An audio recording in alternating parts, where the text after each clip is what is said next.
ప్రభు స్తోత్రములు. ప్రభును రక్షకుడైన యేసుక్రీస్తు నామంలో ఈ ఉదయకాలం ప్రభు సన్నిధికి చేరవలసిన ప్రియులకు వందనాలు తెలియజేస్తున్నాను. పరిశుద్ధ గ్రంథంలోంచి ఈ ఉదయకాలం దేవుని వాక్యం కొరకై ఎస్తేరు గ్రంథం 5వ అధ్యాయం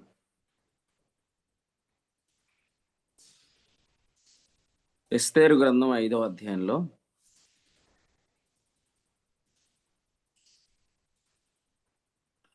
ఒక వచనాన్ని మనం చదువుకుందాం.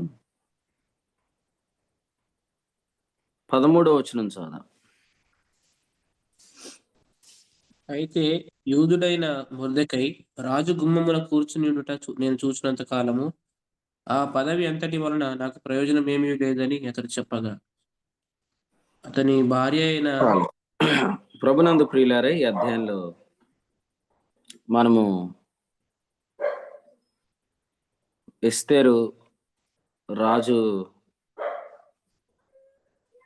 మరి సన్నిధికి వెళ్ళటం మనం చూస్తున్నాం. ఆ తర్వాత ఆమె రాజును మనవి చేసినప్పుడు రాజును అలాగే హామానును విందుకు పిలవటం మనం చూస్తున్నాం. ఇది చాలా ఆనందకరమైన విషయం ఎవరికంటే హామానుకు. అయినా కూడా హామానుకు ఇంత ఆనందకరమైన సంగతి కూడా ఆనందంగా ఉండకపోవటానికి గల కారణం ఏంటంటే, మనం చూస్తున్నట్లుగా మొర్దెకై మరి లేచి నిలబడకపోవటం. 13వ వచనంలో చూస్తున్నాం, రాజు గుమ్మమున కూర్చుని ఉండుట. మొర్దెకై రాజు గుమ్మమున కూర్చుని ఉండుట నేను చూసినంత కాలం ఆ పదవి అంతటి వలన నాకు ప్రయోజనమేమి లేదు అని చెప్తున్నాడు. ఈ సందర్భంలో ఆ ఇంటివారు ఈ హామానుకి ఇచ్చిన, లేకపోతే అతని భార్య అలాగే అతని స్నేహితులు అతనికి ఇచ్చిన ఆలోచన మనం ఇక్కడ చూస్తున్నాం. ఆలోచన ఏంటంటే, మొర్దెకైను మరి ఉరి తీయమని చెప్పారు. మరి హామాను ఉరికొయ్యి ఒకటి సిద్ధం చేయించాడు అనే మాట మనం చూస్తున్నాం. ఎస్తేరు గ్రంథం 5వ అధ్యాయంలో ఈ వాక్యాన్ని మనం చూస్తున్నప్పుడు సత్యంలో మనం ఆనందించకపోతే మనం చేసే క్రియలు ఎలా ఉంటాయి అనేది ఇది ఒక పర్ఫెక్ట్ ఎగ్జాంపుల్ అన్నమాట. చాలా మంది ఆనందంగా ఉంటారు, అయితే ఆనందానికి కారణం సత్యమే అని మనం అనుకోలేం. దైవ గ్రంథంలో యోహాను సువార్త 7వ అధ్యాయంలో ఒక వాక్యాన్ని మనం చూద్దాం. చూడండి, యోహాను సువార్త 7వ అధ్యాయంలో 8 చూడండి. 7, 8 యోహాను సువార్త 7వ అధ్యాయం 8వ వచనం. మీరు పండుగకు వెళ్ళుడి, నా అంతే. సమయం ఇంకను పరిపూర్ణం కాలేదు. మళ్ళీ చదవండి 8వ వచనం. మీరు పండుగకు వెళ్ళుడి, నా అంతే. సమయం ఇంకను చాలా పరిపూర్ణం మందికి కాలేదు. పండుగ మీద ఉంది మనసంతా. సో యేసుప్రభు ఇక్కడ చెప్తున్నారు ఆయన సహోదరులతో, మీరు పండుగకు వెళ్ళుడి, మీరు పండుగకు వెళ్ళుడి. ఇక్కడ 5వ వచనంలో చెప్పాడు, ఆయన సహోదరులైనను ఆయన యందు విశ్వాసం ఉంచలేదు. విశ్వాసంలో కాదు, పండుగలో ఆనందించే చాలా మంది ఉన్నారు. మీరు పండుగకు వెళ్ళుడి, మీరు పండుగ యందు ఆనందిస్తున్నారు కాబట్టి మీరు పండక్కు పోండి అన్నట్టు ఉంది. మీరు పండక్కు పోండి. సో నా సమయం ఇంకా రాలేదు అని అంటే, యేసుక్రీస్తు ప్రభు విశ్వాసానికి సంబంధించిన వాడు, ఆయన సహోదరులు పండుగకు సంబంధించిన వారు. విశ్వాసాన్ని బట్టి ఆనందించేవారు, పండుగను బట్టి ఆనందించేవారు. పిలాతు అడుగుతాడు, మీ పస్కా పండుగలో నేను ఒకరిని విడుదల చేయుట వాడు కదా, నేను ఎవరిని విడుదల చేయాలంటే ఆ పండుగకు సంబంధించిన వాళ్ళు అంటారు, మాకు బరబ్బని విడుదల చేయండి, మాకు యేసుక్రీస్తు వద్దని చెప్తారు వాళ్ళు. పండుగలు ఆనందిస్తున్న వారు చేసే క్రియలు ఎలా ఉంటాయో మనం చూస్తున్నాం. సత్యమునందు ఆనందించే వారికిని, అలాగే మరి విశ్వాసమును బట్టి ఆనందింపని వారికి, లేకపోతే పండుగను బట్టి ఆనందించే వారికి, ఆనందించడానికి వేరే వేరే కారణాలు ఉండేవారికి వారు చేసే క్రియలు ఎలా ఉంటాయో మనం చూస్తున్నాం. యోహాను సువార్త 18వ అధ్యాయం 39లో పిలాతు అంటున్నాడు, పస్కా పండుగలో నేనొకని మీకు విడుదల చేయు వాడుక కలదు గదా! నేను యూదుల రాజును విడుదల చేయుట మీకు ఇష్టమా అని వారిని అడిగాను. అయితే వారు వీనిని వద్దు, బరబ్బను విడుదల చేయమని కేకలు వేశారు. పస్కా పండుగలో ఈయన ఎవరిని విడిపించాడు? పస్కా పండుగలో ఈయన ఎవరిని విడిపించాడు? ఇశ్రాయేలీయులను విడిపించాడు.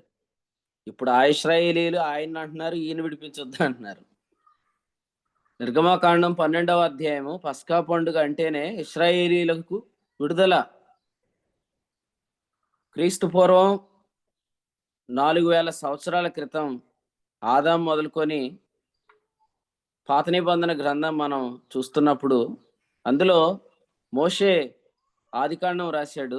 నిర్గమాకాండంలో మోషే ఇశ్రాయేలీయుల గురించి రాసినప్పుడు ఈ ఇశ్రాయేలీయులు అనేవారు ఎలాగూ ఏర్పడ్డారంటే పస్కా పండుగ ద్వారా ఏర్పడ్డారు. పస్కా పండుగలో యేసుక్రీస్తు ఇశ్రాయేలును విడిపించాడు. ఇప్పుడు ఆ ఇశ్రాయేలీయులు పస్కా పండుగలో యేసు ప్రభుని ఏమంటున్నారు? వీనినొద్దు, బరబ్బాను విడుదల చేయండి అంటున్నారు. అంటే పండుగలు ఆనందించే వాళ్ళు ఎంత ప్రమాదకరంగా ఉంటారో చూడండి. మనతోటే ప్రజలు ఉన్నారని ఆరు కూడా చాలా ఆనందంగా ఉన్నారు అనుకోవద్దు. ఈ 31st నైట్ చాలా మంది క్రొత్త ప్రజలు కనపడతారు మీకు. ఈ జనవరి 1st కూడా చాలా మంది కొత్త వాళ్ళు అందరూ కనపడతారు. మీరు కొత్త బట్టలు వేస్తారు, వాళ్ళు కొత్త బట్టలు వేస్తారు. కాకపోతే మీరు విశ్వాసాన్ని బట్టి ఆనందించే వాళ్ళు అయితే వారు పండుగను బట్టి ఆనందించేవారు.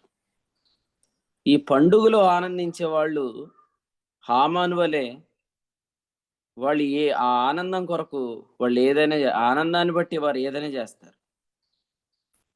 కానీ సత్యమునందు ఆనందించాలి. ఎందుకంటే సత్యమునందు ఆనందించడం అనేది సత్క్రియలను పుట్టిస్తుంది.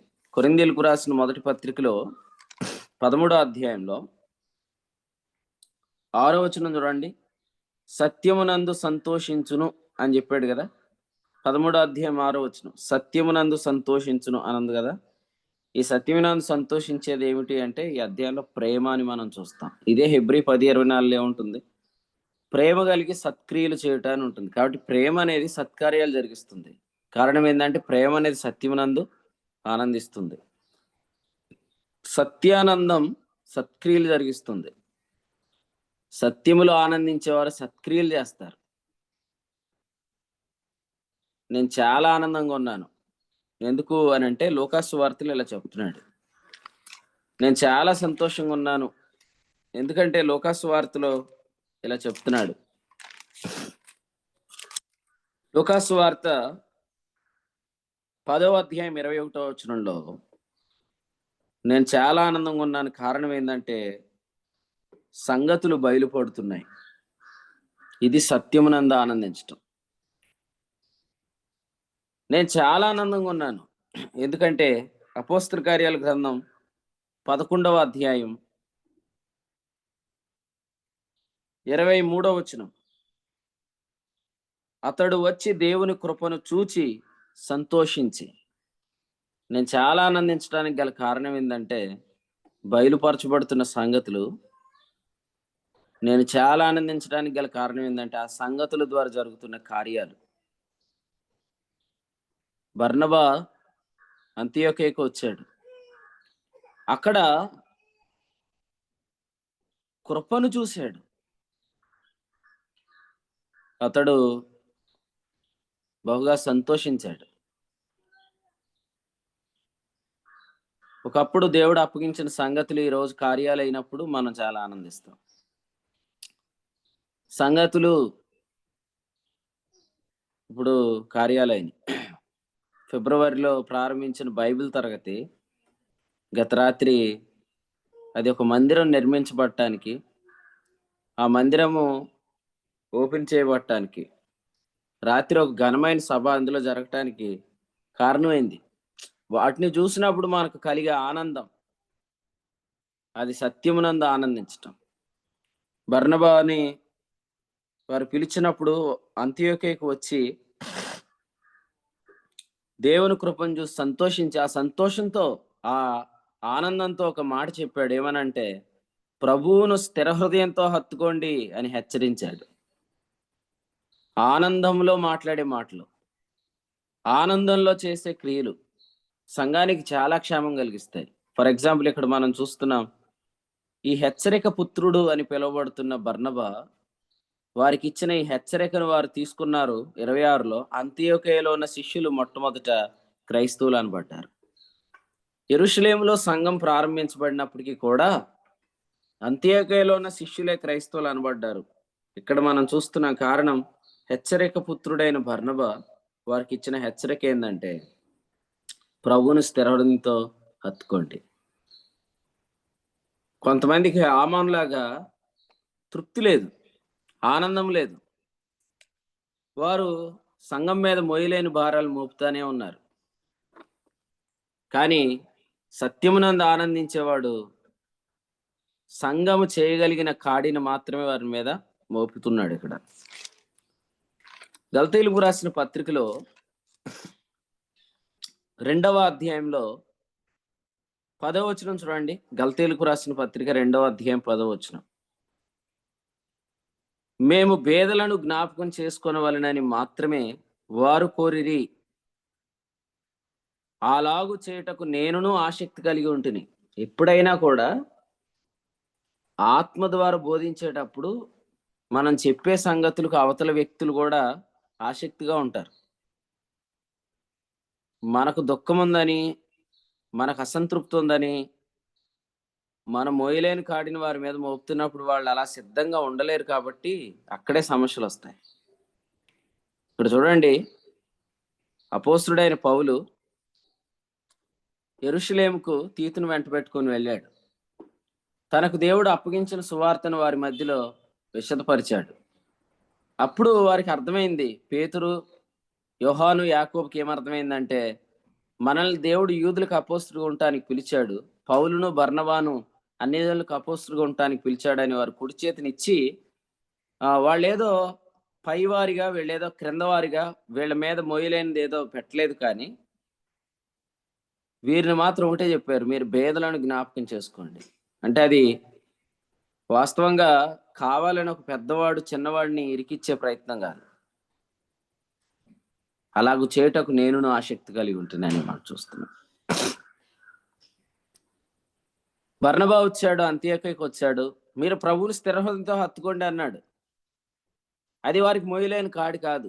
ఎందుకంటే అలాగూ చేయుటకు వారికి కూడా ఆసక్తి ఉంది. ఎందుకంటే వాళ్ళు సత్యమునందు ఆనందించే వాని యొక్క హెచ్చరిక విన్నారు.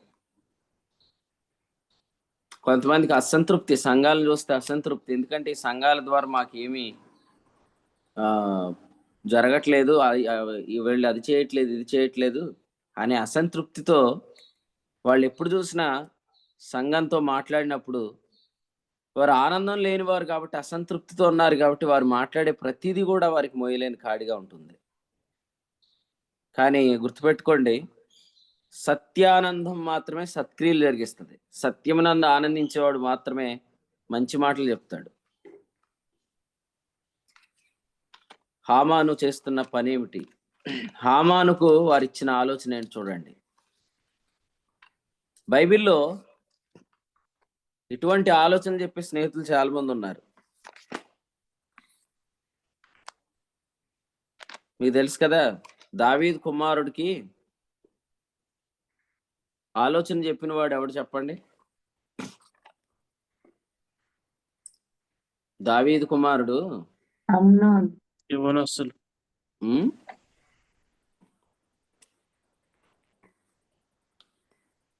దావీదు కుమారుడికి ఆలోచన చెప్పిన వాడు ఎవడు? యవనస్తుల.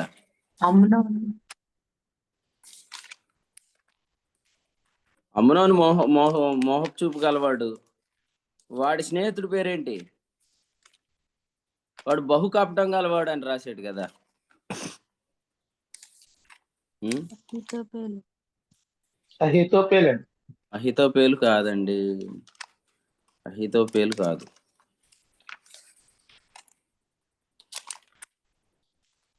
చెప్పండి. అహితోపేలు అబ్షాలోం విషయంలో, కానీ అమ్నోన్ విషయంలో ఎవరు? మీరు చదవండి. యెహోనాదాబేనా? ఎవరికైనా గుర్తుందా? వాడు బహుకపటం గలవాడు, వాడిస్తాడు ఆలోచన అన్నమాట. అలాగే ఇప్పుడు కూడా చాలా మంది కపట స్నేహితులు మనతో ఉంటారు. మనం ఎప్పుడైతే సత్యములో ఆనందించమో, సో వాళ్ళు కూడా మనకి ఎటువంటి చెడ్డ ఆలోచనలు ఇవ్వటానికి కారణంగా ఉంటారన్నమాట. అందుచేత మన వ్యక్తిగత జీవితాల్లో సత్యమునందు ఆనందించకపోతే ఆల్రెడీ మనకు చెడ్డ ఆలోచనలు చెప్పేవాళ్ళు చాలా మంది ఉంటారు. వాడు చెప్తాడు, నీ సహోదరుని కొరకు మరి వంటకం చేసుకొని రమ్మని చెప్తాడు. అలాగూ వీడు తన యొక్క మోహాన్ని, అలాగే తన యొక్క ఉద్దేశాన్ని నెరవేర్చుకుంటాడు. కానీ ఆ తర్వాత జరిగిన పరిస్థితులు మనం చూస్తాం. దానివల్ల ఎంతో నష్టం జరిగింది. కాబట్టి ఉదయకాలం మన స్నేహితులు ఎవరు, మనకి ఎటువంటి ఆలోచన చెప్తారు అనేది మనం ఆలోచన చేయాలి. ఎందుకంటే సత్యమునందు ఆనందించకపోతే మనము దుర్నీతి యందు ఆనందించిన, ఇక ఎందులో ఆనందించిన మనల్ని అది సమూయేలు మొదటి గ్రంథం 13:3 చదవండి. యెహోనాదా బహు కపటం గలవాడు. ఇలాగ మనల్ని డైవర్ట్ చేసేవాళ్ళు చాలా మంది ఉంటారు. అసలు ఒక భార్య తన భర్తగా ఏం చెప్పాలంటే, అబీగయలు ఏమంటది, నువ్వెందుకురా మొహం అలా పెట్టుకున్నావు అని అంటది అనమాట. వాస్తవంగా అంటే నీ మొహం ఎందుకు మోకాళ్ళు పెట్టుకున్నావు అని అంటే అప్పుడు చెప్తాడు ఈ నాబాలు. అలాగే ఇక్కడ కూడా ఈ హామాను అనేవాడు ఇంత దిగులుగా ఉంటుంటే భార్య ఏం చెప్పాలా, వాడెవడో లేచి నిలబడలేదు అనుకుంటామైంది, అసలు నిన్ను రాణియే ఈ విందుకు పిలిచింది కదా. అసలు హామాను అనే నిన్ను మరి 120 సంస్థానములను ఏలుతున్న రాజుగారు హెచ్చించినప్పుడు ఒకడు లేచి నిలబడలేనందుకు నువ్వు అంత బాధపడాల్సిన అవసరం ఏంటని ఆలోచన చెప్పాల్సిన వాళ్ళు ఏం ఆలోచన చెప్పారు? మురదకాయను ఉరిదీసేమన్నారు. అది అక్కడే టర్నింగ్ పాయింట్ అన్నమాట. అసలు ఆలోచన తర్వాత జరిగిన పరిస్థితులు మనం చూస్తున్నాం. కాబట్టి ఉదయకాలం దేవుని వాక్యాన్ని వింటున్న మనం అందరం కూడా మన వ్యక్తిగత జీవితాల్లో ఎందుకు ఆనందిస్తున్నాం? నిజంగా సత్యాన్ని బట్టి ఆనందిస్తున్నామా? కొన్నిసార్లు చూడండి, మనం సత్యాన్ని బట్టి ఆనందిస్తూ సంబరం చేసుకుంటాం. మన అందరిలో మిశ్రిత జనం కూడా ఉంటది. వీళ్ళు ఏంటంటే మన సత్యాన్ని బట్టి ఆనందిస్తూ చేసుకున్న పండుగలో ఈ పండుగను బట్టి వాళ్ళు చేరొస్తారు. నిర్గమకాండంలో మనం చూస్తున్నాము, 12వ అధ్యాయంలో పస్కా పండుగలో బయటికి వచ్చినప్పుడు అక్కడ మనం చూస్తాం 38వ వచనంలో, అనేకులైన అన్యజనుల సమూహం కూడా వారితో ఉన్నారు. నిజం చెప్పండి, అందరం సత్యాన్ని బట్టి ఆనందిస్తున్నామా? లేదు. సత్యాన్ని బట్టి ఆనందిస్తూ కూడి వచ్చిన వారి మధ్యలో మిశ్రిత జనం కూడా ఉంటారు. వీరిని మనం ఖచ్చితంగా గుర్తించాలి, గమనించుకుంటూ ఉండాలి.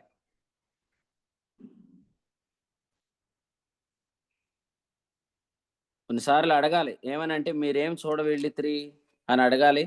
తర్వాత ఇర్మియా గ్రంథంలో ఏమన్నాడు, నీకేం కనబడుతుందని అడగాల. అబ్బాబ్బాబ్బా, ఏమి లైటింగ్ అండి, ఏమి జనం అండి, ఏమి భోజనాలండి, అసలు ఎంత హడావిడి. మన ఏర్పాటు చాలా గొప్పదంటారు వాళ్ళు. ఇటు లైటింగ్, భోజనాలు, జనం, ఏర్పాటు గొప్పదా? యోహాను సువార్తలో మరి ఏమనిందండి, నేను ప్రభువుని చూచి తిని ఆయన ఈ మాటలు నాకు ఇచ్చాడని చెప్పింది. యోహాను సువార్త మీరు చదవండి, 20వ అధ్యాయం 18.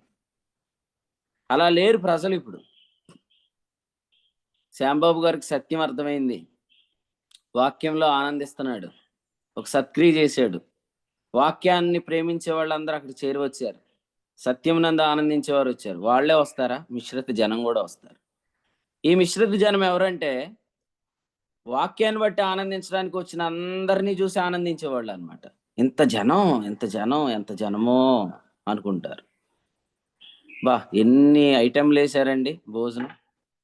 శ్యాంబాబు గారు మీరు చాలా బాగా చేశారంటారు. ఇక ఆయన హృదయం వీళ్ళకి అర్థమైందా?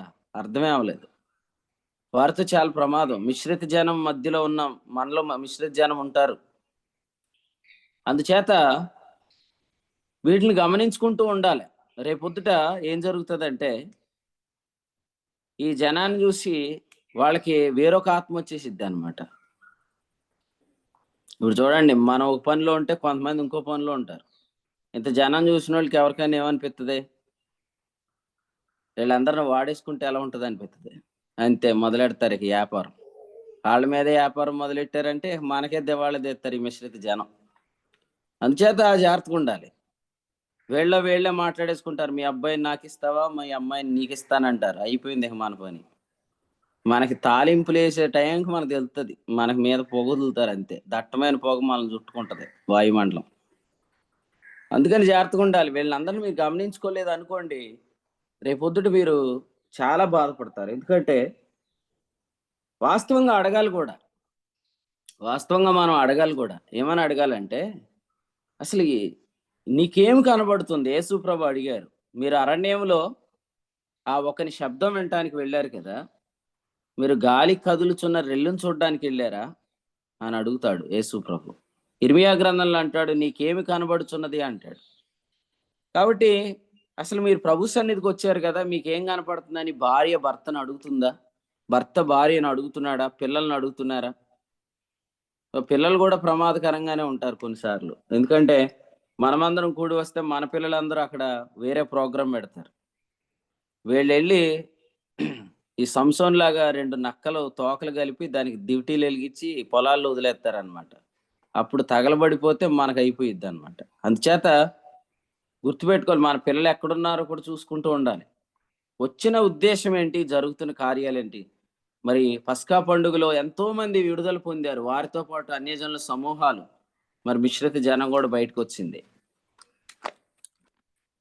గుర్తుపెట్టుకోండి, అందరినీ గమనించుకుంటూ మనం ముందు కొనసాగాలి. మన మధ్యలో ఆనందిస్తున్న వారందరూ సత్యాన్ని బట్టి ఆనందిస్తున్న వారు కాదు. మన మధ్యలో ఆనందిస్తున్న వారందరూ వాక్యాన్ని బట్టి ఆనందిస్తున్న వారు కాదు. అంచేత ఈరోజు చాలా ఆనందంగా కనిపిస్తున్న ఆనందాలు కూడా రేపొద్దుట ఉండవండి. వాక్యాన్ని బట్టి ఆనందించకపోతే ఏ వ్యక్తి కూడా మనతో కలిసి ప్రయాణం చేయలేడు. ఏ ప్రోగ్రామ్స్ బట్టి ఆనందించే వాళ్ళకి నేను అదే చెప్తున్నాను, ఈ ప్రోగ్రామ్స్ మేము క్రియేట్ చేసినవి కాదు, ఇవి ఆత్మకార్యాలు. కాబట్టి మీరు ఆత్మకార్యాలకు మూలవచనాలు తెలుసుకోవాలి తప్ప ఆత్మకార్యాలను మీరు కార్యక్రమాలుగా ఆనందించొద్దని ప్రేమతో చెప్తున్నాను. ప్రతి కార్యానికి ఒక వచనం ఉంటది. ఆ వచనం మీరు గనపరచండి. జెరుబ్బాబేలు పునాది వేసినప్పుడు అక్కడ ఏమని ఉంది? కృప కలుగునుగాక, కృప కలుగునుగాక. జకర్యా గ్రంథంలో అంతే కదా, 4వ అధ్యాయంలో 7వ వచనంలో కృప కలుగునుగాక, కృప కలుగునుగాక అని జనులు కేకలు వేయగా, అంటే కృప కలుగునుగాక అనే వర్తమానం ద్వారా పునాది పడింది. మనం కూడా ఆ వచనాల యందు ఆనందించాలి. ఆదిలాబాద్లో మినిస్ట్రీ ఏ వచనాన్ని బట్టి స్టార్ట్ అయింది తెలుసా మీకు? కరీంనగర్లో ఇప్పుడు పరిచర్య జరగటానికి కారణం ఏ వచనం? ఎందుకంటే నిన్న దేవుని సేవకులు భానుశ్రీతో మాట్లాడితే ఒక ఆయన అడిగాడంటే, గ్రేస్ సిటీ అంటే ఏంటి, కృపా నగరాన్ని ఎందుకు పెట్టారు? అప్పుడు ఈయన అన్నాడంట, ఇది నేను పెట్టలేదండి, మా పరిచర్యలో వాక్యం వస్తుంది, ఆ వాక్యాన్ని బట్టి ప్రతి కాన్ఫరెన్స్కి ఎలా పేరు పెడతామని చెప్పారంట. అంటే ప్రతి కార్యానికి ఒక వచనం ఉంది కదా, ఆ వచనాన్ని బట్టి ఆనందించాల. అంతే తప్ప కార్యక్రమాల్లో ఆనందిస్తే రేపొద్దున ఏం జరుగుతుందంటే, ఎంత మంచిగా అనిపించిన వ్యక్తులు కూడా మనల్ని విడిచిపెట్టి వెళ్ళిపోవాల్సి వస్తుంది. కారణం, వాక్యాన్ని బట్టి ఈ కార్యాలు జరుగుతున్నాయి, కానీ మీకు ఇవి కార్యక్రమాలుగా అర్థమైనవి. కార్యక్రమాల్లో ఆనందించిన వారు రేపొద్దుట ఇక్కడి నుంచి వెళ్ళిపోవాల్సి వస్తుంది. అప్పుడు ఇక్కడి నుంచి వెళ్ళిపోయిన తర్వాత ఏం చెప్తారు? వాక్యాన్ని బట్టి ఆనందించేవాడైతే ఏం చెప్తాడు? కార్యక్రమాలను బట్టి ఆనందించేవాడైతే ఏం చెప్తాడు? ఖచ్చితంగా ఇక్కడి నుంచి వెళ్ళిన వాళ్ళు అందరూ కూడా వ్యతిరేకంగానే మాట్లాడతారు. కానీ ఒక విషయం చెప్తాను, సత్యానికి విరోధంగా మనం మాట్లాడినా అది ఎక్కడ వర్ధిల్లదు. యెషయా గ్రంథం 54:17 ఏమన్నాడు? నీకు విరోధంగా రూపించబడిన ఏ ఆయుధము వర్ధిల్లదు అన్నాడు. కానీ అక్కడ ఇలా అనలేదు, నీకు విరోధంగా ఏ ఆయుధం రూపించబడదు అన్నాడా? నీకు విరోధంగా ఏ ఆయుధం రూపించబడదని అనలేదు. నీకు విరోధంగా రూపించబడిన ఆయుధం వర్ధిల్లదు అన్నాడు. కాబట్టి మనకు కూడా శత్రువులు ఉంటారా? మనకు శత్రువులు ఉండటం ఏంటి అని అనుకోకూడదు. ఆనంద్ బాబు అన్న ప్రార్థన చేస్తున్నావా? చేసేస్తున్నావా? విన్నాను బెదరు. ప్రార్థన చేస్తున్నావు అనుకుంటున్నాను. చాలా గొప్పడు అన్న నువ్వు. రాత్రి అంత పెద్ద ప్రయాణం చేసుకోవడం, పొద్దున వీడియో అని చేసి కూర్చున్నావు. ఈనేటి రాజుగారేటి ఉన్నాడా? ఉన్నాడండి, ఇందాక చెప్పాడు కదండి వీడియో ఆన్ చేసుకున్నాను. ఏ అలసిపోయాడటండి ఆయన ప్రయాణం చేసి. ఆయన కాదుగా డ్రైవింగ్. ఆయన నన్ను ఆడు చూడండి ఎట్ట కూర్చున్నాడు. ఆ డ్రైవింగ్ చేసినాడు వీడియో ఆన్ చేసి కూర్చున్నాడు. ఈ రాజుగారిని ఎలాగ అనుమతి ఇచ్చారనుకోండి, ఆయన ఇంక రేపు పొద్దునకి సేవకు రాడు. లేదు సార్, ఉన్నాను గారు.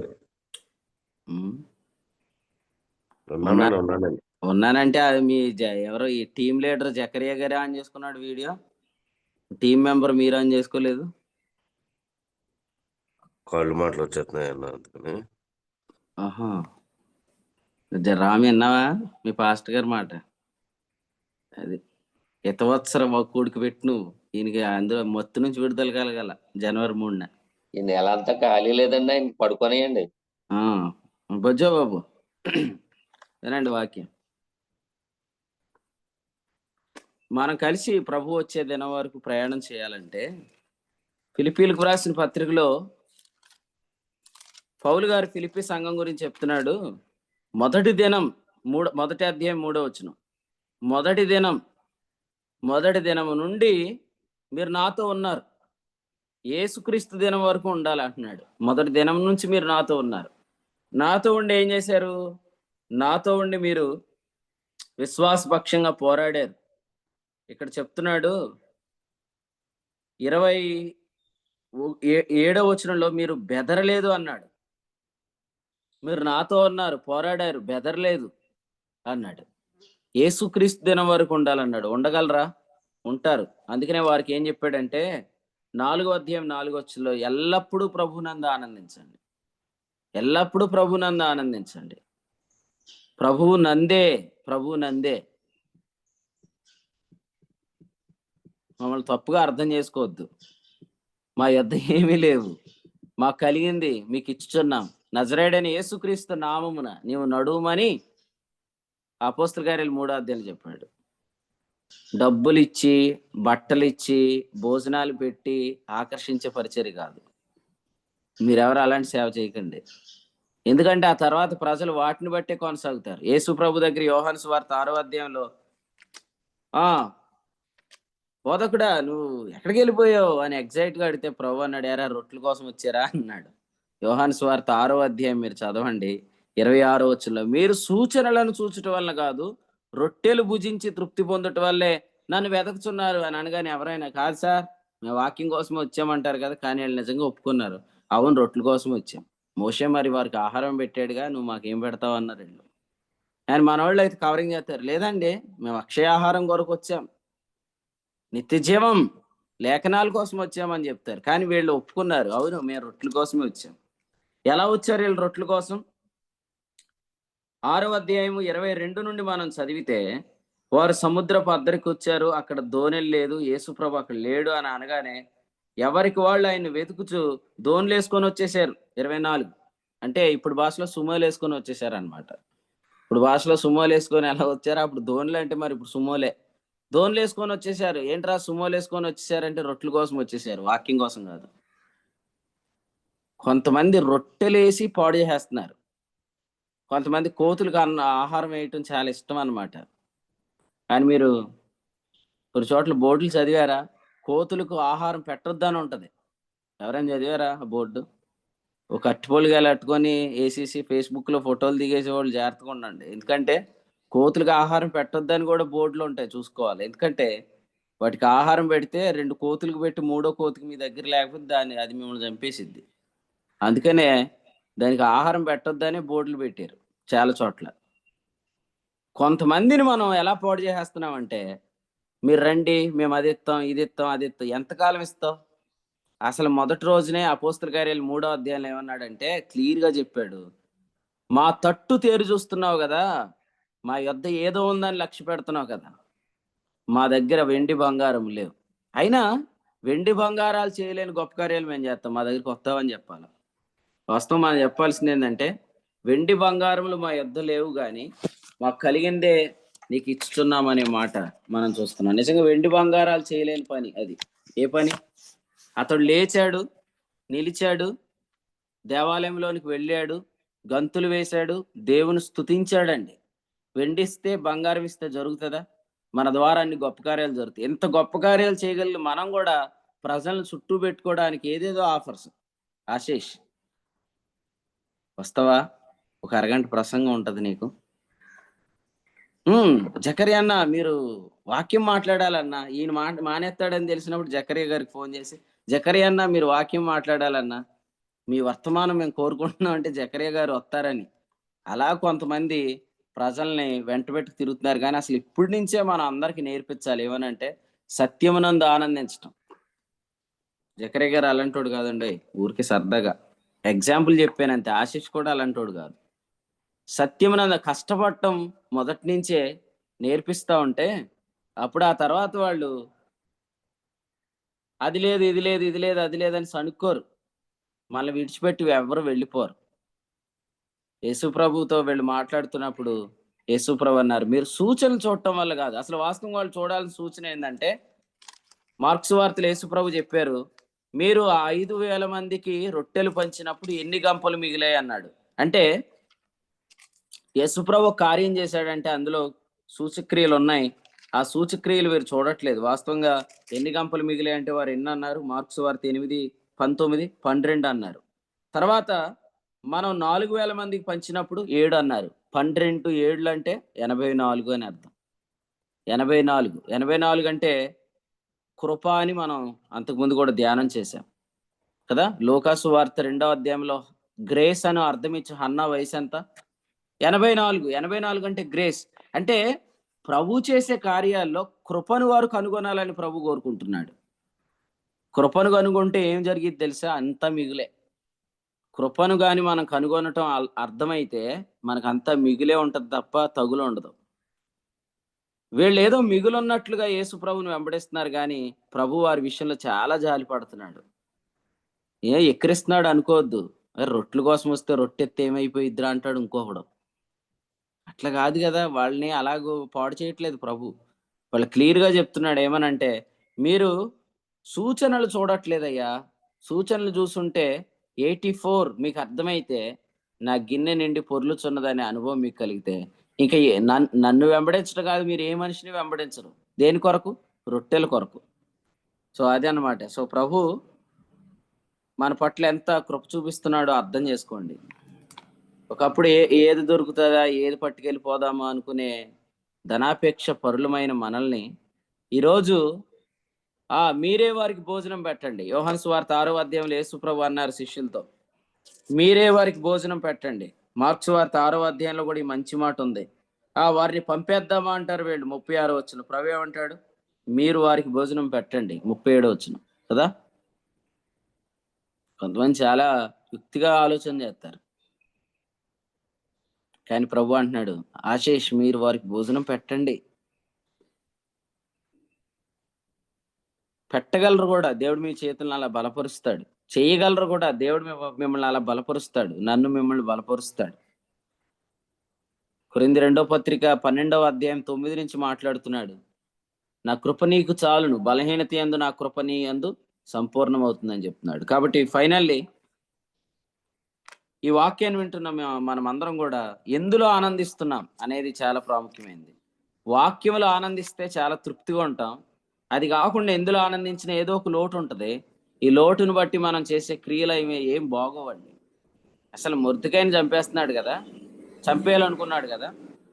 ఓ చిన్న మాట అడుగుతాను, మొర్దెకైలో వ్యక్తిగతంగా ఈయనకి ఏమైనా బాధ కలిగించే అంశం ఉందా? లేకపోతే మొర్దెకై ఏదైనా చెడ్డవాడా? ఏదైనా పాపం చేశాడా? లేదా మొర్దెకై మంచోడు కాదా? ఇలా ఆలోచిస్తే సమాధానాలు వాళ్ళకే వచ్చేస్తాయి. పిలాతు యేసుప్రభు గురించి ఏమన్నాడు? యోహాను సువార్త 19వ అధ్యాయంలో, ఈయన యందు నాకే నేరం కనపట్లేదు అన్నాడు. పోనీ యూదుల్ని అడిగితే యూదులు ఏమైనా దోషాన్ని ఆరోపించారు కానీ వారు నిరూపించారా? వారు నిరూపించలేదు. అప్పుడు తెలుసుకున్నాడు ఏమనంటే అసూయ చేత మాత్రమే వీరు అప్పగించారు అని తెలుసుకున్నాడు. ఎవరు? పిలాతు. అసూయ చేత. ఈరోజు కూడా అంతే. ఒక వ్యక్తిని మనం నిర్నిమిత్తంగా ద్వేషిస్తున్నాం, నిర్హేతుకంగా ద్వేషిస్తున్నాం. ఇక్కడ రాస్తాడు చూడండి, యోహాను సువార్త 15:25లో నిర్హేతుకంగా, వితౌట్ ఏ రీజన్ మనం కొంతమంది ద్వేషిస్తాం. ఎందుకంటే అసూయ. ఈ అసూయలు, ఈ కలహాలు, ఈ పగలు ఇవన్నీ ఎందుకు ఉంటాయంటే కేవలం సత్యమునందు ఆనందించకపోవటం వల్ల. ఒక ప్రార్థన చేసుకుంది ఉదయకాలం. ప్రభువా, ఒక్క నిమిషం.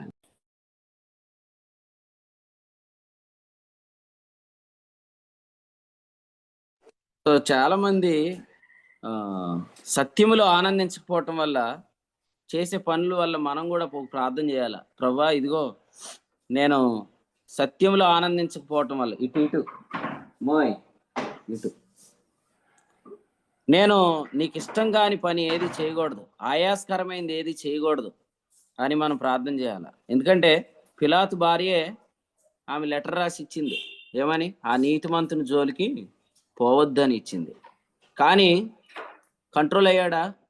అవలేదు. చేసేసాడు ఆ పని, యేసుప్రభుని అప్పగించేశాడు. అందుచేత మన ద్వారా ఎటువంటి ఆయాస్కరమైన కార్యాలు జరగకూడదంటే, మనం వాటిలో ఇన్వాల్వ్ అవ్వకూడదంటే, మొదటి దినం నుండి మనం ఆనందించడానికి వాక్యమే కారణంగా ఉండాలనుకోవాలంతే. ఏ మీటింగ్కి వచ్చినా మనం వెళ్తున్నప్పుడు వాక్యాన్ని బట్టి ఆనందంతో వెళ్తున్నానా, భోజనాన్ని బట్టి వెళ్తున్నానా, ప్రజలను బట్టి వెళ్తున్నానా, కార్యక్రమాలను బట్టి వెళ్తున్నానా, పరీక్ష చేసుకోవాలా. వెళ్ళిపోతూ వాక్యాన్ని సంభాషించుకు. ఇప్పుడు వాక్యంలో ఆనందించే వాళ్ళు ఏం చేస్తారు? రాత్రి మేము తిరిగి వస్తున్నప్పుడు మాతో ఉన్న సహోదరులు, సహోదరి వాక్యాన్ని గుర్తు చేసుకొని వాళ్ళు ఆనందిస్తున్నారు, కార్యాన్ని చూసి ఆనందిస్తున్నారు. అలా మాట్లాడుకుంటున్నాం అనుకోండి, రేపొద్దున మన ద్వారా సంఘానికి కానీ వ్యక్తులు కానీ ఎటువంటి నష్టం జరగదు. వెళ్ళిపోతున్నప్పుడు మన సంభాషణలన్నీ ఏమై ఉంటున్నాయి? అది తర్వాత చాలా ఆయాస్కరమైన పనులు జరుగుతుంది మన ద్వారా. ఆ తర్వాత కూర్చొని ఆలోచిస్తే ఎంతో మేలు చేసిన సంఘాలకు, మేలు చేసిన వారికి మనం ఎంతో కీడు చేస్తాం. అసలు మొర్దెకై చాలా మేలు చేశాడు కదా. ఎంత మేలు! ఎస్తేరును పెంచింది ఎవరండి? మొర్దెకైయే. ఎస్తేరును ఆ సమయానికి తెచ్చింది ఎవరు? మొర్దెకై. అహష్వేరోషు రాజు గారికి ఒక మంచి రాణిని అందించిన వాడు మొర్దెకై. ఒక మంచి రాణిని అందించిన వాడిని ఉరి తీయాలనుకుంటున్నాడంటే కారణం ఒకటే. అతడు ఆనందించడానికి కారణము సత్యం కాదు. అతడు ఆనందిస్తుంది సత్యంలో కాదు. ఎందుకంటే అతడు అవిశ్వాసి. కానీ విశ్వాసులు కూడా అంతే. అందుచేత మన ద్వారా ఎటువంటి ఆయాస్కరమైన పనులు జరగకూడదు. ఎందుకంటే మొర్దెకై లాంటి మరి మంచి వాళ్ళు చాలా మంది ఉన్నారు. వాళ్ళు మనం చాలా బాధ పెట్టిన వాళ్ళం అవుతాం. రేపొద్దుట అన్యాయం చేసిన వానికి ఏముంది? కొలసీలకు రాసిన పత్రికలో, అన్యాయం చేసిన వానికి వాడు చేసిన అన్యాయం కొలది మరలా లభిస్తుంది. 3:25. అన్యాయం జరిగితే అన్యాయం జరగదా? జరుగుతుంది కదా, ఖచ్చితంగా జరుగుతుంది. అలెగ్జాంద్రుని కంచెరవాడు నాకు చాలా కీడు చేశాడు, ప్రభు వాడు ఏం చేశాడో వాడు ఎరగడు, వాడిని క్షమించమన్నాడు. తిమోతికి రాసిన 2వ పత్రిక 3:4-14 ఏమో తెలుసా? అలెగ్జాంద్రుని కంచెరివాడు నాకు చాలా కీడు చేశాను, అతని క్రియల చొప్పున ప్రభు అతనికి ప్రతిఫలం ఇచ్చును అని ఉంది. చదవండి. కాబట్టి మేలు చేసేవారికి కీడు చేయటం అనేది మనం చేస్తూ వెళ్తున్నప్పుడు రేపొద్దుట దాని కాన్సిక్వెన్సెస్ అనేవి మనకి ఖచ్చితంగా ఎదురైతాయి కదా.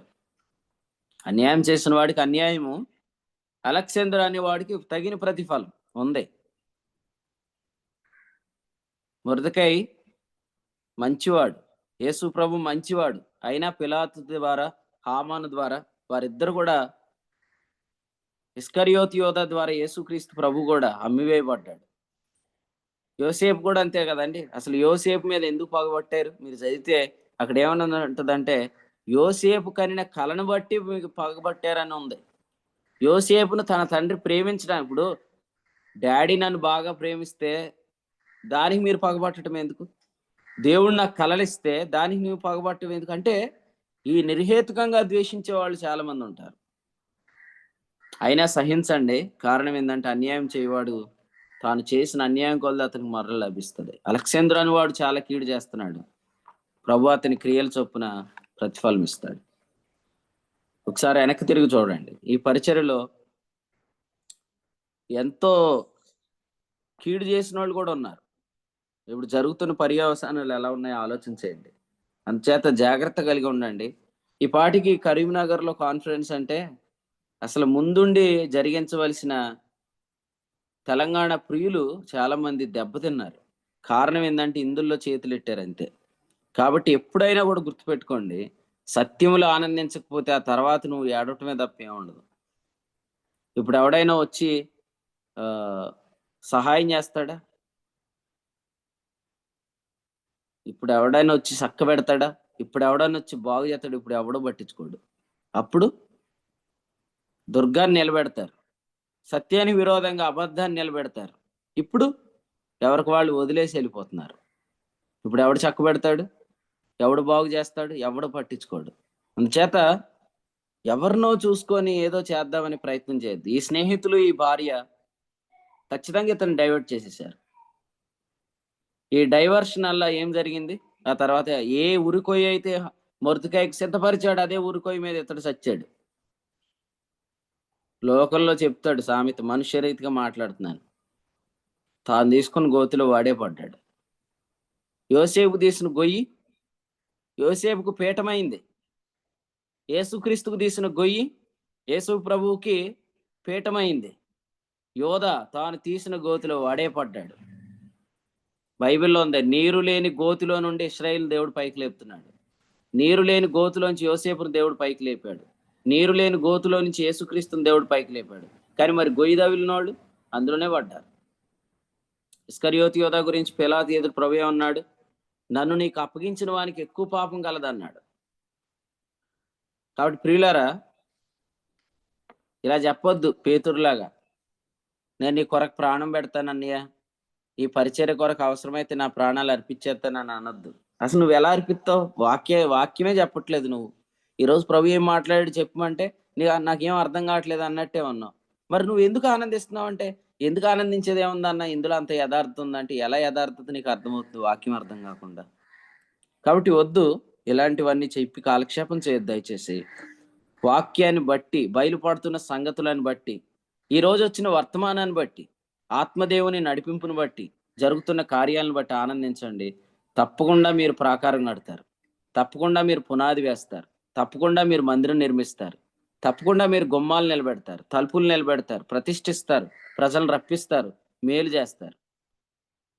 ఫైనల్ గా శతాధిపతి గురించి పెద్దలు ఇచ్చిన సాక్ష్యం ఏంటి? లూకాసు వార్తలో అతడు మన జనులను ప్రేమించి దేవాలయం కట్టించాడు, సమాజ మందిరం కట్టించాడు అని పెద్దలు సాక్ష్యం ఇచ్చారు కదండి. లూకాసు వార్తలో ఈ మేలు నీ వలన ఆయన పొందుటకు అతడు అర్హుడని 7వ అధ్యాయం చూడండి. లూకాసు వార్తలో అక్కడ వారు చెప్తున్నారన్నమాట, ఈ మేలు అతడు నీ వలన ఆయన పొందటానికి అర్హుడు. ఎందుకంటే అతడు మన జనులను ప్రేమించి 5వ వచనం సమాజ మందిరం కట్టించాడు. వెంటనే యేసు ప్రభు వెళ్ళాడు. నిజమే, సంఘాన్ని ప్రేమించి ఈరోజు సంఘానికి మేలు చేస్తున్న వారు, యెరూషలేమును ప్రేమించి యెరూషలేము క్షేమం కలిగించే పనులు చేస్తున్న వారిని ప్రభు గమనిస్తున్నాడు. ఖచ్చితంగా ఒకరోజు వారిని ఆయన రివార్డ్స్ తో కలుసుకుంటాడు.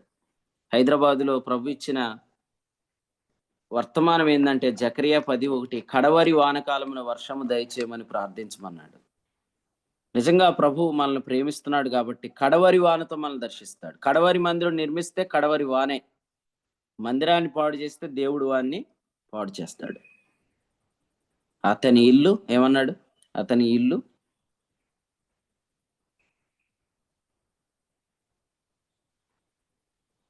మీరు వాక్యాలు చెప్పట్లేదు, చదవట్లేదు మీరు ఎవరు వాక్యాలు సరిగ్గా. అతని ఇల్లు పాడైపోవును గాక అన్నాడండి. అతని ఉద్యోగం వేరొకటి తీసుకొను గాక అన్నాడు. అపోస్తల కార్యాలు 1వ అధ్యాయం మీరు చదవండి. అతని ఇల్లు పాడైపోను గాక. దేవుని ఇల్లు పాడు చేసిన వాళ్ళకి ప్రభు వాక్యంలో రాశాడు. జనవరి 1కి ప్రామిస్ కార్డులు తీసుకునే బ్యాచ్ కి ఇలాంటివి వచ్చినాలే దొరుకుతాయి అన్నమాట. అతని ఇల్లు పాడైపోను గాక, అతని ఉద్యోగం వేరొకటి తీసుకొని గాక అని. ఎట్లా ఉంటది? అందుకనే అత్యధికములైన అమూల్యములైన వాగ్దానాలు మనకి ఇచ్చాడు. కాబట్టి మీరు ఎవరు కూడా జనవరి 1కి ఏదో ప్రామిస్ కార్డుల కోసం వెళ్ళకండి మందిరానికి. డైలీ మీకు వర్తమానం ఉంది. డైలీ ప్రభు మీతో మాట్లాడుతున్నాడు. ఇంత చెప్పినా కూడా నాకు కూడా కార్డు తీ అంటే అదేం చిలక జోష్యం ఏంటి? చిలకెళ్ళి తెత్తానికి అట్లాంటి పనులు చేయకండి. వర్తమానం చాలా స్పష్టంగా ఉంది. 2025వ సంవత్సరంలో అపవాది వెక్కి వెక్కి ఏడ్చే పనులు చేయాలి. వాడిని వెలుపడి చీకట్లకు పడద్రోయాలి. మనం వాడిని బంధించాలా. 1000 ఏండ్ల రాజ్యం ఎలా ఉంటుందో మనం 25లో చూడాలి. నిత్యత్వం ఎలా ఉంటుందో అగ్నిచేత దుర్నీతిని కాల్చడం ద్వారా మనం చూడాలి. అటువంటి నిరీక్షణ కలిగి ఉండండి. ఒకవేళ నా మాట వినకుండా మీరు మళ్ళీ ఈ ప్రామిస్ కార్డులు చిలక జోష్యం తెచ్చుకున్నట్టు కార్డులు తెచ్చుకున్నారనుకోండి, మీరు డైవర్ట్ అయిపోతున్నారు. ఇక్కడ చూడండి, ఒకడికి వచ్చిందంట, పొద్దుటే వాక్యం ఏమొస్తుందని ఓపెన్ చేస్తే అక్కడ వచ్చిందంట, అతని ఉద్యోగం వేరొకడు తీసుకొనుడు గాకని. మళ్ళీ వాడి గురించి ఇంకో చోట ఉందంట, అంతటి ఇస్కరియోతు యోధ వెళ్ళి ఊరి వేసుకొని అని ఉందంట. ఇక ఆ తర్వాత ఇన్ని నెగిటివ్గా వస్తున్నాయి, ఒక్కటన్నా పాజిటివ్గా వస్తుందని మళ్ళీ ఓపెన్ చేశాడంట. అప్పుడు వచ్చిందంట, నీవు చేయుచున్న త్వరగా చేయమని. ఇంకంతేక అది అలా తీయటం మానేశాడు. మీ జీవితాల్లో కూడా ఎన్నో వాగ్దానాలు ఉన్నాయి. కానీ అన్నిటికంటే ముఖ్యమైనది ఏంటంటే, మీరు ఈ మందిర పునాది వేసింది మొదలుకొని నేను మిమ్మను ఆస్వాదించేది. ఈ ప్రామిస్ కోడ్ లేని జనవరి 1 ఎవరికి ఉండదు. ఈ ప్రామిస్ కోడ్ ప్రతి ప్యాక్లో ఉంటుంది. మీరు ఏ ప్యాక్ కొన్నా ఇది మొదలుకొని నేను మిమ్మల్ని ఆశీర్వదించేదని అనేది ఉంటుంది. ఇంతకీ ఏది మొదలుకొని ఆశీర్వదించేదును? అది హగ్గై గ్రంథం చదివితే అర్థమవుతుంది. దేవుని మందిరపు పునాది వేస్తే, దేవుని మందిరాన్ని కట్టడానికి పూనుకుంటే, సంఘానికి మేలు చేసిన వారికి ఎప్పటికీ ఆశీర్వాదమే, సంఘానికి కీడు చేసిన వాళ్ళకి ఎప్పటికీ నష్టమే. అతని ఇల్లు పాడైపోతుంది, అతని ఉద్యోగం వేరొకటి తీసుకుంటాడు. కాబట్టి మన వ్యక్తిగత జీవితాల్లో బైబిల్లోని వచనాలు ఉన్నాయి. పాత నిబంధన అనుకోవద్దండోయ్. తుయితేర సంఘంతో ఏమన్నాడు తెలుసా? దానిని నేను మంచం పట్టిస్తానన్నాడు. ఈ మాటలు దేవుడు పలకొచ్చా? అవును, పలికాడు. మరి దాన్ని నేను మంచం పట్టిస్తానన్నాడు. ఆ మాటలు మనకెందుకులే, ఈ ఉదయకాలం ఎలా అనుకుందాం. నేను నీకు విశ్రాంతి కలుగు చేతును. ఎంత బాగుంది! ఒకే పరుపును విశ్రాంతిగా చెప్పాడు, అదే పరుపును రోగంగా కూడా చెప్పాడు. నేను నీకు విశ్రాంతి కలుగు చేతును. నయోమి రూత్ ఏమనింది? 3:1 రూతు గ్రంథం, నీకు మేలు కలుగునట్లు నీ విశ్రాంతిని నేను విచారింపవలసిందాన్ని. నిజంగా యేసుప్రభు మనకు మేలు చేద్దాం అనుకుంటున్నాడు. రోమ 8:28 మేలు చేద్దాం అనుకునేవాడు మనకి విశ్రాంతిని కలుగు చేస్తాడు. కాబట్టి మంచం పట్టించేవాడు ఏం కాదు, విశ్రాంతిని ఇస్తాడు. ఇల్లు పాడు చేసేవాడు కాదు, మన ఇంటిని సమస్తాన్ని కట్టేవాడు దేవుడే.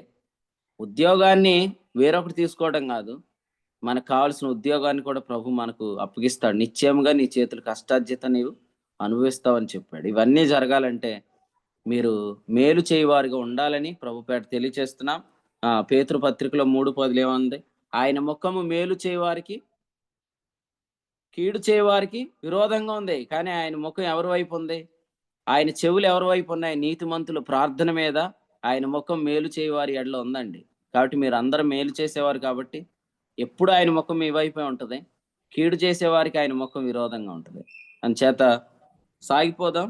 ప్రభు మనల్ని అందరినీ వాక్యంలో ఆనందించే వారికి ఇంకా తయారు చేయనుగాక, సత్యములు ఆనందించేవారుగా చేయనుగాక, బయలుపడుతున్న సంగతులను బట్టి ఆనందించేవారుగా చేయనుగాక, జరుగుతున్న కార్యాలను బట్టి ఆనందించేవారుగా చేయనుగాక. అలాగ మనం ఆనందిస్తున్నంత కాలం మన ద్వారా సంఘానికి మేలే జరుగుతుంది, ఇతరులకు క్షేమమే కలుగుతుంది. ఎఫెసీ 4:29 ప్రకారం వినువారికి మేలు కలుగునట్లు మన అవసరమును బట్టి అనుకూల వచనమే పలుకుతాం. దేవుని ఆత్మ మనకును అలాగ సహాయం చేయనుగాక. ప్రభు ఈ తలంపులు మనందరి వినికిడిలో దీవించును గాక. ఆమేన్. ఆమేన్. ఎస్తేరు గ్రంథం 5వ అధ్యాయం నుంచి దేవుడు తన దాసుని వాడుకొని అందించిన వర్తమానాన్ని బట్టి ప్రభుని స్తుతిస్తున్నాం. ఈ యొక్క అధ్యాయంలో హామానుకి రాజు యొద్ద ఉన్నతమైనటువంటి స్థానం లభించిన, అలాగే రాణి రాజుతో పాటు తనని కూడా విందుకు ఆహ్వానించిన, ఆయన సంతోషించవలసిన వాటి విషయంలో సంతోషించకుండా కేవలం మొర్దెకై తనను గౌరవించలేదని తన స్నేహితులతో అలాగే తన భార్యతో ఆలోచన చేసినప్పుడు వారు చెప్పినటువంటి దురాలోచన, అలాగే ఆనందించవలసిన వాటిలో ఆనందించకుండా తను చేస్తున్నటువంటి ఆలోచన జ్ఞాపకం చేస్తూ, మనం కూడా ఈ రోజున సంఘంలో ఉన్నటువంటి మనం సత్యమందు మనకు వస్తున్నటువంటి వాక్యమందు ఆనందించాలని, ఎప్పుడైతే మనం సత్యంలో వాక్యంలో ఆనందిస్తామో మనకు అప్పగించబడుతున్నటువంటి సంగతుల విషయంలో దేవుడు మన ద్వారా జరిగిస్తున్నటువంటి కార్యాల్లో ఎప్పుడైతే ఆనందిస్తామో మనం మందిర నిర్మాణంలో సంఘ నిర్మాణంలో మనం ప్రాముఖ్యమైన వారు ఉంటాం. ఎప్పుడైతే మనం సత్యమందు ఆనందించలేదో మన ద్వారా సంఘానికి మనతో ఉన్నటువంటి వారికి కలిగే నష్టాన్ని ప్రభు యొక్క అధ్యాయం నుంచి మనందరితో మాట్లాడారు. కాబట్టి మనతో ఉన్నటువంటి వారు కూడా సత్యమందు ఆనందిస్తున్నారు లేదా, వారు వాక్యంలో ఆనందించకపోతే మనతో ఎక్కువ కాలం వారు కొనసాగలేరు. తద్వారా వారి ద్వారా కూడా జరిగే నష్టాన్ని కూడా ప్రభు యొక్క అధ్యాయం నుంచి మాట్లాడారు. కాబట్టి మనం ఈ యొక్క 2024 చివరి జూమ్ కూడికలో మరి చివరి వర్తమానం ద్వారా ప్రభు మనతో మాట్లాడింది. సత్యమందు ఆనందిస్తే మనం ఎప్పుడు కూడా మరి మనకు అప్పగించబడుతున్న సంగతుల్లో కార్యాల్లో ఆనందిస్తూ మరి మందిర నిర్మాణం కొరకు ముందుకు కొనసాగుతామని, మరి పరిచర్య వేగంగా వెళ్తున్నటువంటి క్రమంలో రాబోయే కాలంలో మనం సత్యమానంద ఆనందించే వారిని వెంట పెట్టుకుని వెళ్ళినప్పుడు పరిచర్య ఇంకా విస్తారంగా జరుగుతుంది. కాబట్టి ఈ విషయాల్లో మన అందరినీ జాగ్రత్త చేయడానికి ప్రభు యొక్క వర్తమానం ద్వారా దాసులను వాడుకుని అందించారు. దాన్ని బట్టి ప్రభుని స్తుతిస్తూ శ్రేష్టమైన వర్తమానం అందించిన సేవకులకు కూడా కూడిక పక్షంగా వందనాలు తెలియజేస్తున్నాం. ఇప్పటి వరకు నిలిచి వాక్యం ఉన్న ప్రియులందరికీ కూడా ప్రభునామములో వందనాలు తెలియజేస్తున్నాం. ముగింపు ప్రార్థనతో ఈ కూడిక ముగింపు చేసుకుందాం. ఎవరన్నా ప్రేరేపణ కలిగిన వారు ముగింపు ప్రార్థన చేసినట్లయితే కూడిక ముగింపు చేసుకుందాం. ఈరోజు సాయంత్రం జరిగే కూడికల కొరకు, రేపు జరిగే కూడిక కొరకు ప్రార్థన చేయండి. అలాగే జనవరి 13 నుంచి 17 తేదీ వరకు కరీంనగర్లో జరిగే పరిచర్య కొరకు ప్రార్థన చేయండి. ఈ సమయంలో ఎవరైనా ముగింపు ప్రార్థన చేసినట్లయితే కూడిక ముగింపు చేసుకుందాం. అన్న ఈరోజు ఆ. 4 గంటలకి పెంట పొడిస్తే ముక్తేపురం 5 గంటలకు వెళ్ళి ఒక గంట సువార్త ప్రకటించి 6 గంటలకి మీటింగ్ ఉంటది. సరే. చెప్పండి అన్న సార్. అలాగే ఈరోజు ముక్తేపురంలో సువార్త అలాగే సువార్త కూడిక ఉంది దేవుని సేవకులు రాజేష్ గారి ద్వారా. కాబట్టి విషయాలు జ్ఞాపకం చేసుకుని వీలు కలిగిన వారు పాలు పంపులు పొందండి, ప్రార్థన చేయండి జరుగుతున్న పరిచర్ల కొరకు. ఎవరైనా ప్రార్థన చేసినట్లయితే కూడిక ముగింపు చేసుకుందాం.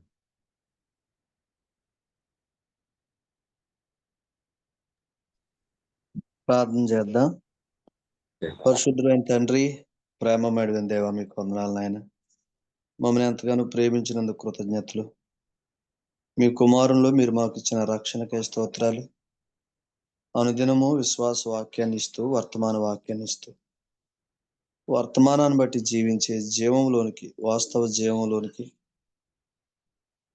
నాయన, విశ్వాస మూలంగా జీవించే జీవితంలోనికి మమ్మల్ని నడిపిస్తున్నందుకే మీకు స్తోత్రాలు నాయన. నీతిమంతుడు విశ్వాస మూలంగా జీవించును అనే ఈ ఏర్పాట్లో ప్రతిరోజు మమ్మల్ని దర్శిస్తూ మేము ధైర్యంతో నిబ్బరం కలిగి సాగిపోవటానికి ఒక శ్రేష్టమైన సందేశాన్ని మాకు ఇస్తున్నందుకే కృతజ్ఞతలు చెల్లిస్తున్నాం. వచనాలు ఇస్తున్నారు, వాగ్దానాలు ఇస్తున్నారు నాయన. వాటిని బట్టి విశ్వసించి మాట్లాడుట అనే అనుభవంలో నడిపిస్తున్నారు. మీ స్తోత్రం. దుర్నీతినందు ఆనందించగా సత్యమునందు ఆనందించు మనసును మా అందరికి ఇస్తున్నందుకే మీకు స్తోత్రాలు. హామాను తను కలిగిన వాటిని బట్టి సంతోషించక దుర్నీతి గలవాడై నాయన ప్రభా ఆయన నష్టపోయినట్టుగా మేము చూస్తున్నాం నాయన. మోసయుక్తమైన ఆలోచన చేత తను మోసం చేసుకున్నాడు, తన నష్టంలోకి వెళ్ళిపోయాడు.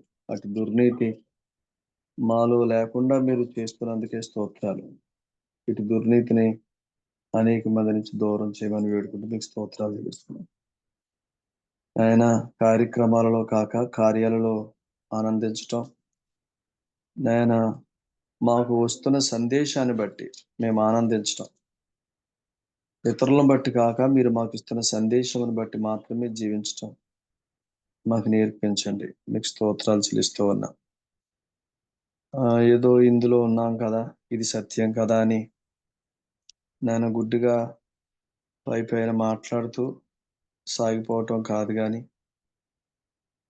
ఇది ఎందుకు సత్యం, ఇప్పుడు మేము చేస్తున్న ఈ పరిచర్య ఎందుకు సత్యం, ఇక్కడ ఎందుకు ఉండాలి అని అంటే ఒక ఖచ్చితమైన సంగతి మేము చెప్పగలగటానికి ప్రతి ఒక్కరికి ఇక్కడ మేము జీవిస్తున్నాం. ప్రతిరోజు ఆయన వచనం ఇస్తున్నాడు, వాగ్దానం ఇస్తున్నాడు. దాన్ని బట్టి లోకమునైనా లోకంలో ఉన్న వాటినైనా చూడక్కర్లేకుండా జీవించడానికి ఆయన సహాయం చేస్తున్నాడని చెప్పగలగటానికి విశ్వాస మూలంగా జీవింప చేస్తున్నాడు మమ్మల్ని. అందుకనే ఇక్కడ మేము ఉంటున్నామని చెప్పడానికి ప్రతి ఒక్కరూ ప్రభా ప్రతిరోజు వాక్యమును బట్టి ఆనందించే మనసు, సత్యమును బట్టి ఆనందించే మనసు నేను మీరే దయచేస్తున్నందుకే స్తోత్రాలు. ఈ ఉదయకాలం మీ దాసుని నోట మీరు ఇచ్చిన మాటలను బట్టి కృతజ్ఞతలు చెల్లిస్తూ ఈ సాయంకాలం మరి ప్రభా 5 గంటల నుంచి 6 గంటల వరకు ముక్తిపురంలో ఆయన మరి వీధిలో సువార్త ప్రకటించి తిరిగి 6 గంటలకే సువార్త కూడికి అక్కడే పెట్టి నేను మిమ్మల్ని గూర్చిన సంగతులు అనగా మా ప్రభువైన యేసుక్రీస్తును గూర్చిన సంగతులు ఆయన ఈ లోకానికి రావటంలో నేను ఉన్న సారాంశం స్పష్టంగా ఈ రాత్రి అక్కడ ప్రకటించబడి అనేక మంది నేను సువార్తను బట్టి వెలిగించబడి నేను ఆ చీకట్లో నుంచి వెలుగులోనికి అనగా సాతాను అధికారంలో నుంచి దేవుని వైపుకి తిరిగి నేను వెలుగు సంబంధులుగా జీవించడానికి మీ కృప చూపిస్తారని, మీ కార్యాలు జరిగిస్తున్నారని నమ్మి మిమ్మల్ని స్తుతిస్తూ ఉన్నా. అలాగే ఈ రాత్రి సంఘాలలో జరగబోయే వాచ్ నైట్ సర్వీసుల కొరకు ప్రార్థిస్తున్నా. నాయన తేటగా మాతో మాట్లాడండి. 2025లో నేను ఏ విధమైన తీర్మానాలతో మేము ప్రవేశించాలో నేను స్పష్టంగా మాతో మాట్లాడి నేను అపవాది ప్రతిరోజు మా జీవాన్ని బట్టి నేను ఏడ్చునంతగా జీవించే జీవంలోనికి మీరు మమ్మల్ని ప్రవేశపెట్టడానికి మీరు మాకు వచనాలు ఇస్తారని, సాగిపోవటానికి మీ కృప చూపించండి. అలాగనే రేపు ఉదయం నేను నూతన సంవత్సరం మొదటి దిన కూడిక, ఆ కూడికలో కూడా ప్రభా నూతనమైన ప్రత్యక్షతలతోటి నూతనమైన నాయన సంగతులతోటి మేము ఎలా సాగిపోవాలో మాకు సందేశాలు ఇస్తారని నమ్ముతూ మిమ్మల్ని స్తుతిస్తూ నాయన మీ దాసుని బట్టి మీ కృతజ్ఞతలు చెల్లిస్తూ ఈరోజు రేపు ఆయా సంఘాల్లో వారి వారి ప్రాంతాల్లో నిలిచి నాయన వాడబడబోతున్న సేవకుల కొరకు ప్రార్థిస్తున్నా. స్పష్టంగా వారి నోట నాయన శ్రేష్టముగా మీరే సంగతులు ఇచ్చి మాట్లాడి మహిమ పొందమని, సమస్తమైన దీవెనలకు ఆశీర్వాదములకు కారణమైన క్రీస్తు యేసు వారి శ్రేష్టమైన నామన స్తోత్రాలు స్తుతులు చెల్లించి వీళ్ళందరినీ దీవించమని, ఈ సేవకుల్ని మరి ఎక్కువైన ఆత్మ నడిపింపు చేత నేను రాబో సంవత్సరం అంతట్లో మరి ఎక్కువైన ఆత్మ నడిపింపు, ఎక్కువైన ఆత్మ వాక్శక్తి, నాయన ఆత్మ నడిపించు వాక్శక్తి ఇచ్చి, అనుకూల వచనాలు ఇచ్చి, క్రీస్తును గూర్చిన నాయన అతి శ్రేష్టమైన జ్ఞానమునిచ్చి నడిపించుదురని నమ్మి స్తుతించి స్తోత్రాలు చెల్లించి ప్రభు పేట ప్రార్థన చేస్తున్నాను తండ్రి. ఆమేన్. ఆమేన్. ముగింపు ప్రార్థన చేసిన దేవుని సేవకులు రాజేష్ గారికి, కూడికలోని ప్రియులందరికీ వందనాలండి. ఒకరికొకరు వందనాలు తెలియజేసుకుని కూడికి ముగింపు చేస్తాం. అందరికీ వందనాలండి. అందరికీ వందనాలండి. అందరికీ వందనాలండి. అందరికీ వందనాలండి. అందరికీ వందనాలండి. వందనాలండి. వాక్యం అందరికి వందనాలు. అందరికీ వందనాలండి. అందరికీ వందనాలు.